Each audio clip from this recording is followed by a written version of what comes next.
ఇది స్వర్ణగిరిలోని జయగంట. ఈ జయగంటకు ఒక ప్రత్యేకత ఉన్నది. ఇక్కడ స్వామి వారిని కోరిక కోరుకొని ఒకసారి గంటను మోగించాలి. మళ్ళా మన కోరిక నెరవేరిన తర్వాత స్వామి వారిని దర్శించుకొని 2 సార్లు గంటను మోగించాలి. అదే ఈ జయగంటకు.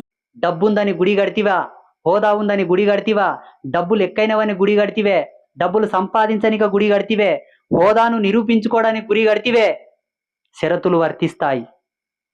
ఈ సత్యం బాగా గుర్తుంచుకోండి. విజయనగర సామ్రాజ్యం ఉన్నప్పుడు రత్నాలు, మనులు, మాణిక్యాలు, వజ్ర వైడూర్యాలు రాసులుగా పోసి అమ్మిన ఆ కాలంలో కూడా నూతన ఆలయం కట్టడానికి ఆ కాలం రాజన్యులు ఎన్నో ధర్మాలను శోధించారు. ఆ సేతు హిమాచల పర్యంతం రామేశ్వరం వరకు ఎంతో మంది స్థపతులను, గురువులను పిలిపించి వాళ్ళ యొక్క పర్యవేక్షణ లోపల ఆలయ నిర్మాణం చేశారు అప్పటి రాజులు. ఇప్పుడు పుట్టగొడుగులాక గుళ్ళు కట్టేస్తున్నారు. అర్థం కావట్లేదు అసలు. చర్చిలు, దర్గాలు